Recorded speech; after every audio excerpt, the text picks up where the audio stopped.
स्वागत है आप सभी लोगों का मेरे चैनल साइंस और टेक्नोलॉजी में। मैं अनुपम विपुल आप सभी लोगों का स्वागत करता हूं आज के शो रॉकेट मंडे में। आज हम लोग बात करेंगे स्पेसएक्स का फ्यूचर स्कोप्स के बारे में। तो आइए इसे समझते हैं। तो सबसे पहले समझिए कि अभी स्पेसएक्स कहाँ है, यानी कि 2024 का मिड में फर्स्ट क्वार्टर में कहाँ है। तो स्पेसएक्स वर्ल्ड का ओनली कंपनी है बहुत मायने में, यानी कि कितनी कंपनी है जो रीयूजेबल रॉकेट रिलायबली यूज कर रही है स्पेसएक्स, कितनी कंपनी है जो प्राइवेट होने के बाद ह्यूमन रेटेड सिस्टम लेके आईएसएस जाती है। तो ये समझना बहुत जरूरी। बाकी सारे चेस कर रहे हैं कि हम वहां पहुंचेंगे, स्पेसएक्स वहां जाके बैठा हुआ है। मतलब कि टारगेट है कुछ मतलब कंट्रीज का कि हम 200 लॉन्च करेंगे। इनका है हम 200 बूस्टर लैंडिंग करा लिए हैं ऑटोनोमस ड्रोन शिप में। Take it and go.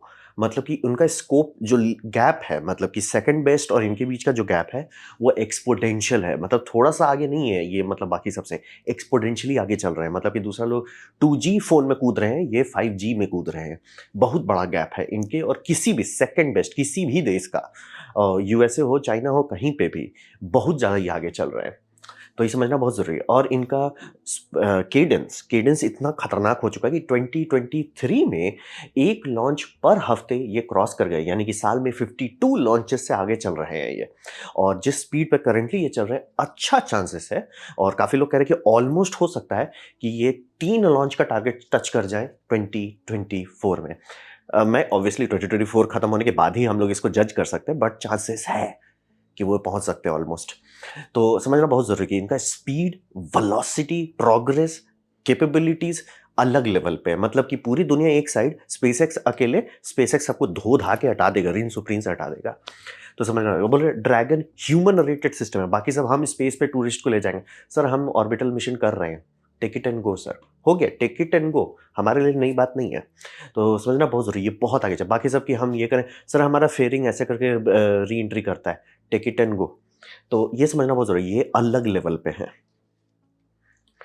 तो बात बनता है कि इतना आगे है तो ये स्पेसएक्स स्टारशिप क्यों बना रहा है। स्टारशिप समझिए इनका जो है, ये रिस्क बड़ा है, रिवॉर्ड माइल्ड है। मतलब ऐसा नहीं कि रिवॉर्ड नहीं मिलेगा, लेकिन रिवॉर्ड उतना बड़ा नहीं है जितना आप सोच रहे हैं। मतलब फाल्कन 9 बहुत बड़ा रिवॉर्ड दिया। फाल्कन 1 से फाल्कन 9 में जो कूदे थे वो कुछ नहीं से एक कंपनी जिसको कोई भरोसा नहीं कर रहा था उससे दादाजी बना दिए। ये वैसा नहीं करेगा कि फाल्कन 9 से मतलब स्टारशिप में स्टारशिप अब इनको दादाजी बना दी, वैसा नहीं होगा। लेकिन रिवॉर्ड अभी भी है। बहुत सारी चीज मैं क्लियर कर देता हूँ, क्योंकि अगर इनका टारगेट जो चल रहा है, मैं जो थोड़ा कंजर्वेटिवली बोलता हूँ, 100 ton to low earth orbit अगर ये कर लेते हैं कि सर 100 टन हम आपका लो अर्थ ऑर्बिट रिलायबली ले जा सकते हैं with reusable rocket, 2 stage reusable rocket, ये बहुत बड़ा है। और इसका सबसे बड़ा फायदा होगा, ये इनका मतलब ये इनको ऑलमोस्ट ये बना देगा, मोनोपोली बना देगा। यानी कि अभी बहुत चीज में स्पेसएक्स मोनोपोली, क्योंकि वही सबसे तेजी से लॉन्च कर सकता है और कोई है भी नहीं, कंपटीशन ही नहीं है। मतलब बाकी सबका स्मॉल सैटेलाइट लॉन्च व्हीकल साल में 4 लॉन्च हो रहे हैं, इनका सर हम अगले हफ्ते आपका लॉन्च कर देंगे। आप हमारे पास कितना तेजी से आते हो वो लिमिटिंग फैक्टर है, हम लिमिटिंग फैक्टर नहीं है कि हम साल में सिर्फ 4 लॉन्च कर रहे हैं। हमारा बस चले तो हम तो मतलब महीना में 4 करें, बाय द वे उससे ज़्यादा ही चल रही है। तो समझना बहुत ज़रूरी है कि इनका बहुत सारा चीज़ है। अगर वो 100 टन का भी रॉकेट रख लेते हैं अपने पास कि सर हमारे पास 100 ton to low earth orbit है, वो किसी और के पास है ही नहीं, तो ये फिर से एक जंप दे देता है। मतलब समझिए इनका कैटलॉग जो है कंप्लीट हो जाता है। सर छोटे चीज़ के लिए है, बड़े से बड़े चीज़ के लिए है। आपको किसी और कंपनी के पास जाने की ज़रूरत नहीं है। ये काफ़ी बड़ा रहेगा।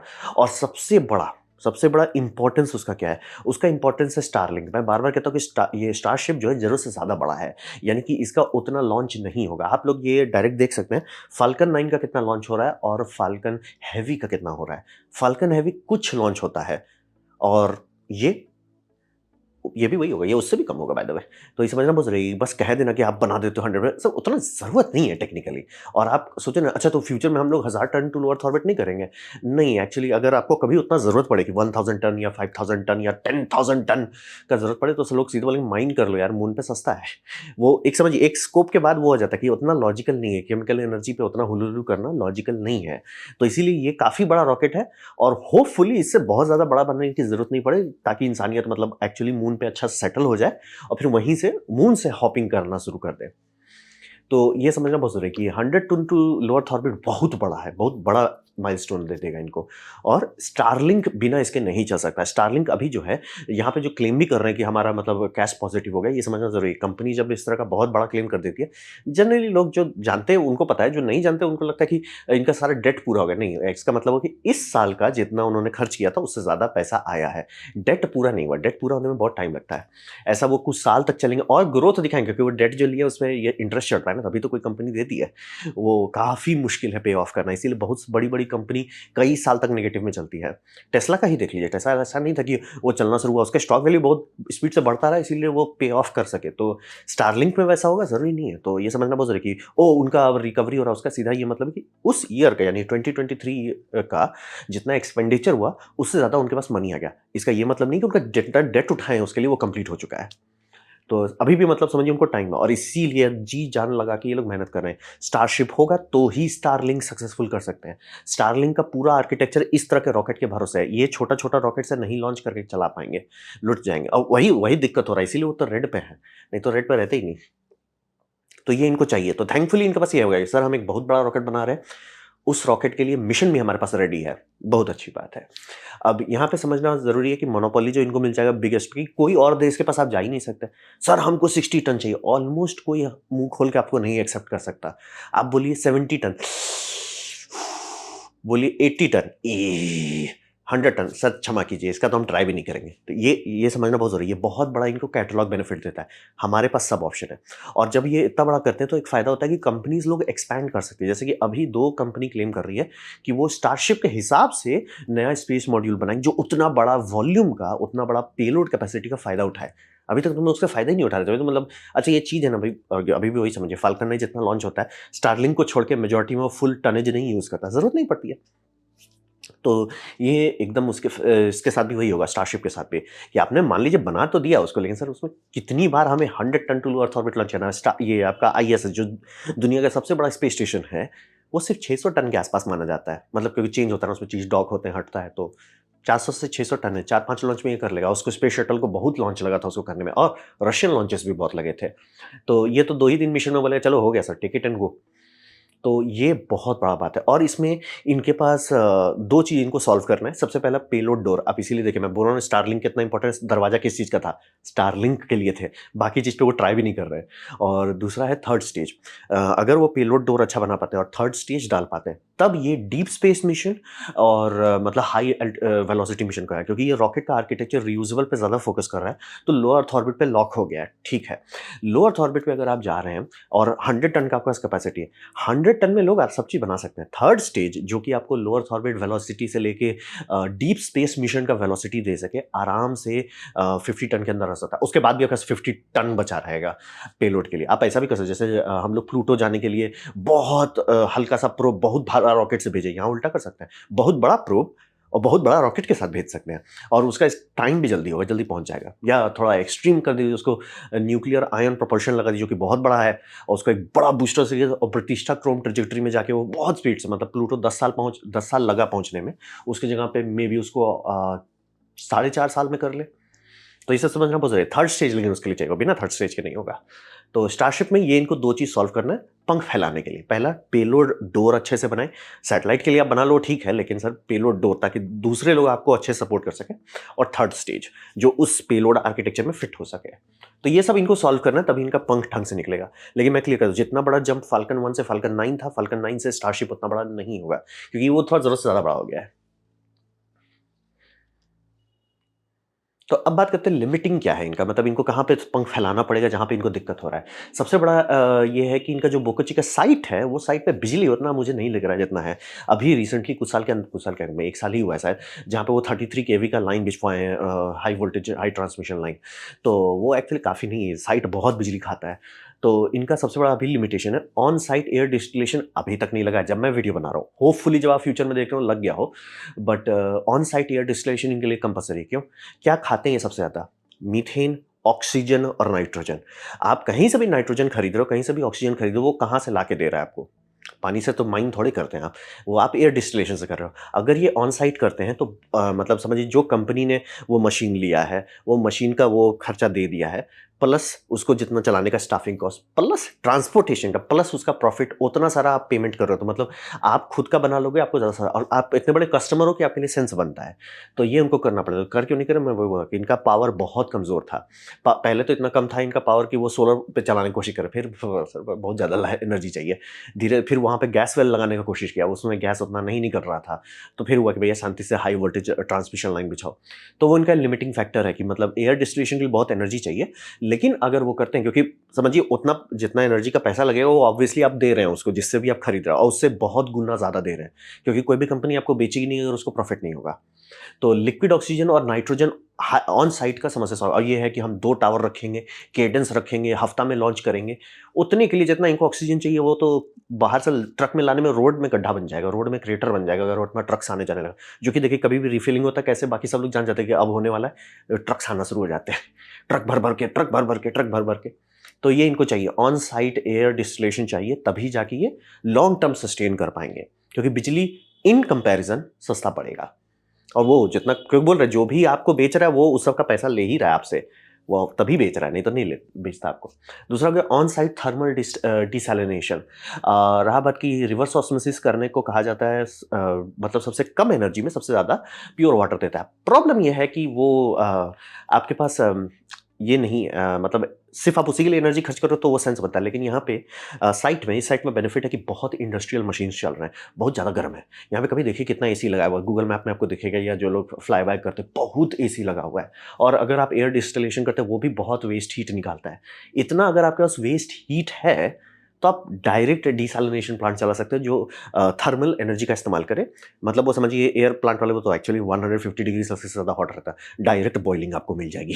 तो उसका फ़ायदा उठा के आप पानी भी निकाल सकते हो। पानी आपको बहुत कंज्यूम करना है और प्लस डिसैलिनेटेड वाटर चाहिए आपको, मतलब डाइल्यूट चाहिए, नहीं तो ये सब प्लेट सब बहुत जल्दी जंग खा जाएगा।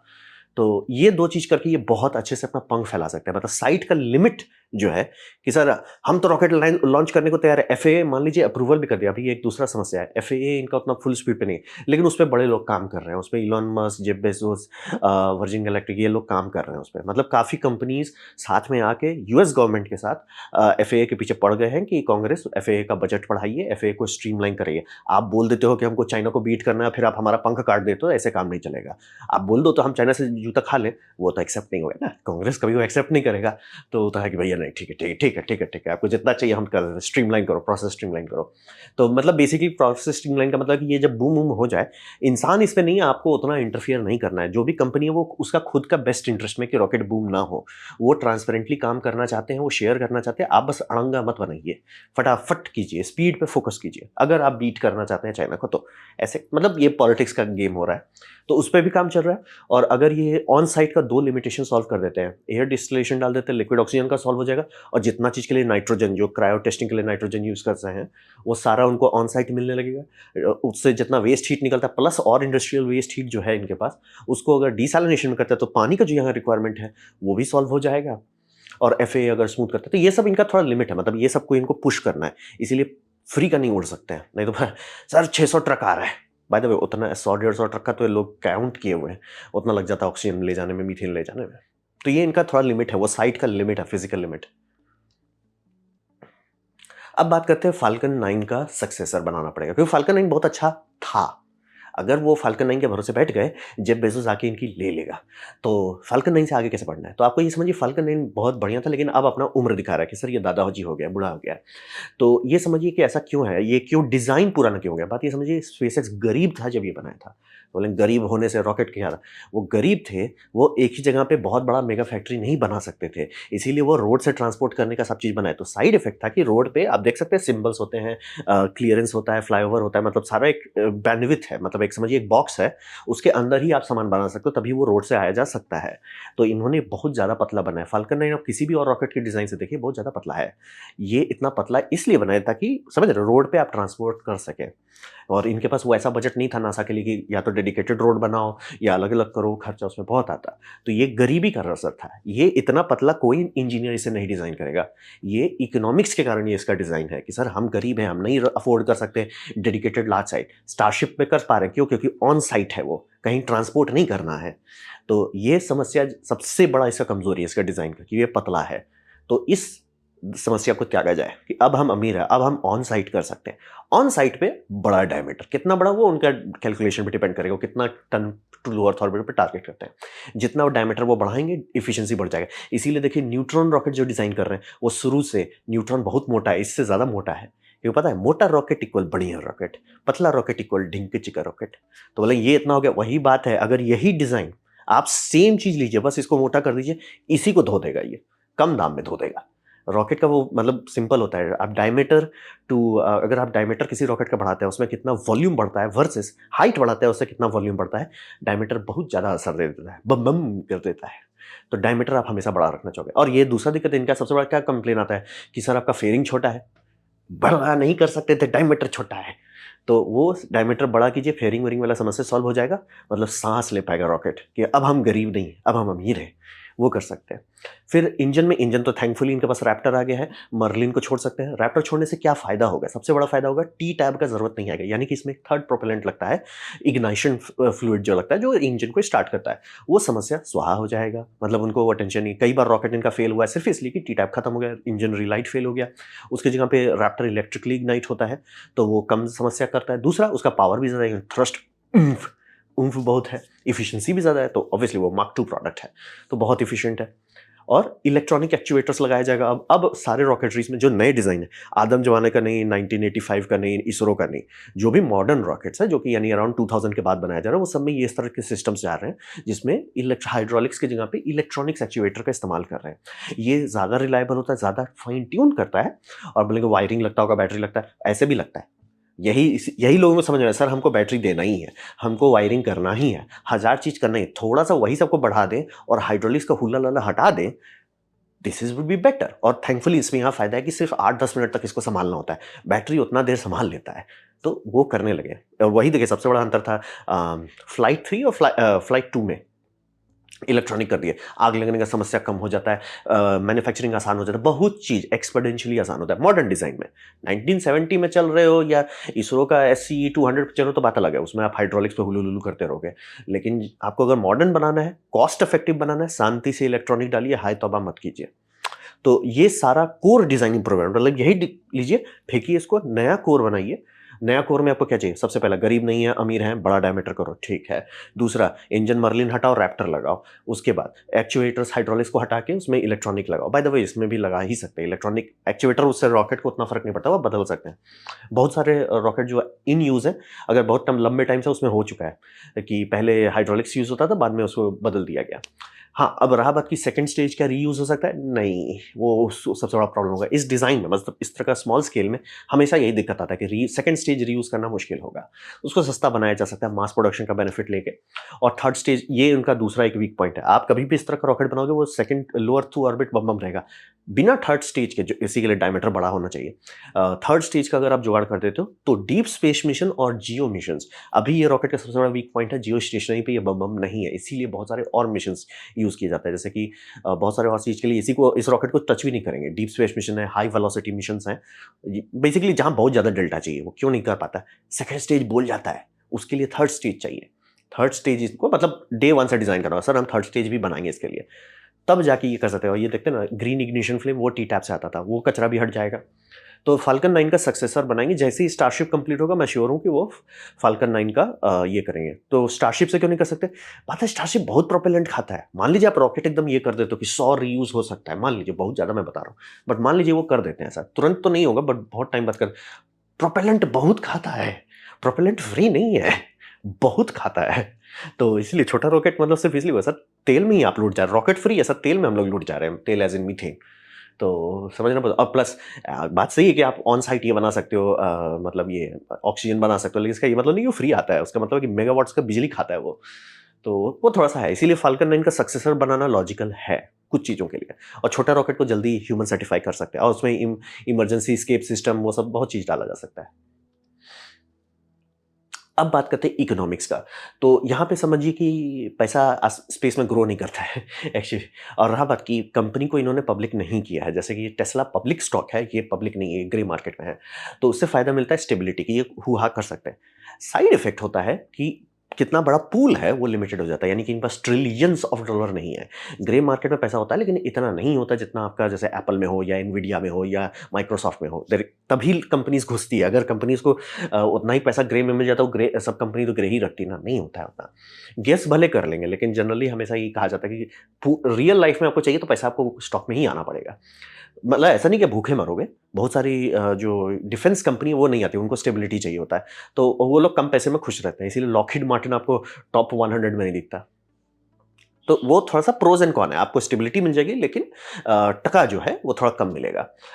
यहाँ पे अच्छा ठीक है, ये तो हो गया इनका कोर फाइनेंस का। अब दूसरा दिक्कत आता है कि पैसा आएगा कहाँ से? तो पैसा आने के लिए स्पेस टूरिज़्म इनके पास सबसे बड़ा लुक्रेटिव ऑप्शन है, क्योंकि बाकी सब हम आप एक है कि सर हम आपको फाइटर जेट का बड़ा भाई से ऐसे ड्रॉप करेंगे, ऐसे सुई करेंगे, ऐसे उतार देंगे। दूसरा है हम आपको रॉकेट पे सुई करके उतार देंगे। फिर ये है कि सर हम आपको एक्चुअली स्पेस ले जा रहे हैं, आपको 1-2 दिन तक रख सकते हैं, टेंशन मत लीजिए। तो ये इनके पास सबसे बड़ा बेनिफिट है कि human rated space orbital system जिसमें डॉकिंग की एबिलिटी है, तो स्पेस टूरिज्म का ये सारा एक्सपेंसिव पार्ट सॉर्ट हो चुका है इनका। तो वो बहुत लुक्रेटिव है, यानी कि वहां से पैसा निकाल सकते हैं अच्छा से, मतलब छापो पैसा अच्छा से, वो कर सकते हैं। दूसरी बात, स्टार लिंक में भी बहुत पोटेंशियल है अगर स्टारशिप हो जाता है। मैं क्लियर कर देता हूं, अगर स्टारशिप कंप्लीट हो जाता है और ढंग से वो स्टार लिंक का हाई वर्जन थ्रूपुट वाला करने लगता है, तब वहां पे बहुत पैसा प्रिंट होगा। लेकिन सबसे बड़ा दिक्कत ये है कि इलॉन मस्क का अब जो है मतलब इलॉन मस्क के अर्ली ईयर्स का करियर में सब लोग कहते थे विजनरी है। अब कहते हैं कि सर थोड़ा लूज हो गया है बंदा। मतलब होता है ना, पतंग उड़ रहा था लेकिन सारा डोरी कट गया है और बहुत ज़्यादा ये आउट ऑफ हैंड जाने लगे। बहुत सारा क्लेम ऐसा करने और उसका पेनल्टी पड़ता है। अगर आप बार बार क्लेम कर देते हो जो आप डिलीवर नहीं करते हो। आपने क्लेम कर दिया सर हम 2019 में ये कर देंगे, नहीं होता है। आप बोल देते हो सर हम 2020 में कर देंगे, नहीं होता है। ग्रे मार्केट का ये मतलब नहीं होता कि कभी कोई टेंशन नहीं है, आपको कभी डिलीवरी नहीं देनी होती है। डिलीवरी देना होता है। आप बार-बार क्लेम कर दोगे कि और डिलीवरी नहीं दोगे, धीरे-धीरे ग्रे मार्केट का भी पैसा बोलेगा सर हम निकल लेते हैं सर। और इसका जो है कि वो सीईओ कुछ भी कर सकता है, वैसा नहीं कर सकता। किसी भी बड़े कॉर्पोरेशन में बाय लॉ फंडामेंटल ब्रेक लगाया जाता है ताकि अगर सीईओ थोड़ा उड़ जाए, जो कि कई बार हो चुका है अमेरिकन हिस्ट्री में कि सीईओ सही में उड़ गए, तो कंपनी ना बर्बाद हो जाए, क्योंकि कंपनी कई हज़ार लोगों का जॉब लगा रहता है, वो उनका उनका नुकसान होगा। इसीलिए लॉज़, रेगुलेशन, कंस्ट्रेंट्स हैं। और स्पेसएक्स के सीईओ का पोस्ट इनके पास है, लेकिन अब सब लोग पीछे से बोल रहे हैं कि भैया वो ग्वेन शॉर्टवेल को दे दिया गया है और इसको बार-बार सब लोग पकड़ के बैठे हुए हैं। तुम स्टीयरिंग पे हाथ मत डालो तो भाई, कुछ ज़्यादा बोल देते हो फिर हमें झेलना पड़ता है। तो और रहा बात की कितना बड़ा असर हो सकता है, इन्होंने अभी ऑलमोस्ट घोटाला जैसा काम किया कि वो लिटरली स्पेस एक्स को छोड़ के टेस्ला से 50 बिलियन का कुछ ये डिमांड कर दी कि हमको 50 बिलियन का कॉम्पनसेशन चाहिए। और तुरंत ये बात कोर्ट पे गया। कोर्ट में इनको जूता मार के हटाया गया कि हटाओ, ये आप खुद चेक कर लो। मैं नहीं बोल रहा, ये ताज़ा माल हुआ है कि इनका जो कॉम्पनसेशन पैकेज है उसको तुरंत बाईपास कर दिया गया। ये क्या बात हो गई कि और अगर आप अपनी कंपनी में भरोसा रखते हो, आप सेल क्यों कर रहे हो स्टॉक्स? आप स्टॉक रखो, क्योंकि देखिए जेफ बेजोस वही करता है। जेफ बेजोस कहाँ से ब्लू ओरिजिन का फंडिंग कर रहा है? खुद का वो स्टॉक खुद से धीरे-धीरे सेल करता है, क्योंकि उसको भरोसा है कि सर मैं अमेज़न को इतना ऊपर ले जाऊँगा कि पैसा छापूँगा और थोड़ा-सा मैं इसे उससे लीक कर रहा हूँ, उससे मैं ब्लू ओरिजिन चला रहा हूँ। और इसीलिए मैं बोलता हूँ ब्लू ओरिजिन के पास बहुत बड़ा बेनिफिट है कि जेफ बेजोस का पॉकेट बहुत गहरा है। लेकिन इलॉन मस्क तो और अमीर है। नहीं, इलॉन मस्क ढिंक-चिका अमीर है। यानी एक दिन वो बहुत अमीर होता है, अगले दिन बहुत गरीब भी हो जाता है। वो स्टेबल नहीं है। मतलब अगर आप ज़ूम आउट करो कि 10 साल से मैं देख रहा हूँ, अब जेफ बेजोस का देखिए बड़ा धीरे-धीरे है, लेकिन हमेशा स्टेबल है, हमेशा ऊपर की तरफ धीरे-धीरे। इलॉन मस्क आज हम बहुत ऊपर हैं, आज हम घट गए। और अब तो बोल रहे हैं अब कोर्ट केस हो रहा है और कोर्ट केस में ये हार रहे हैं। ऐसा बार-बार होगा तो दिक्कत हो जाएगा। तो बेसिकली इलॉन मस्क पे म्यूट बटन लगाना पड़ेगा। अगर नहीं लगाए तो और उनका क्लेम बोल रहे हैं, ग्रे मार्केट पे क्लेम का असर पड़ता है। क्लेम पे क्लेम आप कर दो और डिले पे डिले हो जाए, कंपनीज़ बोलेगी सर हम निकल लेते हैं। तो इकोनॉमिकली इनको बेसिकली स्पेस टूरिज्म को मिल्क करना है। स्टारलिंक में अच्छा पोटेंशियल अगर जल्दी से कर लिया तो उसका अच्छा खासा फायदा हो जाएगा। और इलॉन मस्क को थोड़ा मुंह खोलने से पहले थोड़ा सा या तो सही में उसको हटाना पड़ेगा। जैसे बोल रहे हैं कोर्ट में जा जाके बार बार होना अच्छी बात नहीं है। बहुत बड़ी बड़ी पब्लिक उसमें लोगों को लगता है सर ठीक है बंदा कि बंदा हिल गया है, क्योंकि ही इज़ नॉट ये आयरन मैन नहीं है सर, टोनी स्टार्क नहीं है। थोड़ा ज़्यादा हम लोग बह जाते हैं but he is not Tony Stark थोड़ा। और ये अब सबको दिख रहा है कि सर थोड़ा ज़्यादा हो रहा है। तो देखिए आने वाले टाइम में क्या होता है। तो ये था मेरा प्रेजेंटेशन, स्पेसएक्स का स्कोप क्या है। उम्मीद करता हूँ आपको अच्छा लगा, कुछ सीखने मिला, कुछ समझ में आया। अगर ऐसा है लाइक कर दे, दूसरा शेयर कर दे, उससे मेरा काफ़ी भला होगा। नहीं अच्छा लगा, नहीं पसंद आया, कोई बात नहीं, आप डिसलाइक दबा सकते हैं। मैं कहूँगा डिसलाइक 2 बार दबाएं, उससे मुझे पता चलेगा क्या ना पसंद हुआ है। मैं आपसे कहूँगा कि कमेंट लिखे, मैं हर कमेंट को पढ़ने की कोशिश करता हूँ। आपसे कहूँगा सब्सक्राइब कीजिए, बेल दबाइए अगर आप फ्री हैं तो। आपने मेरा वीडियो देखा, चैनल को बहुत खुशी हुई। धन्यवाद।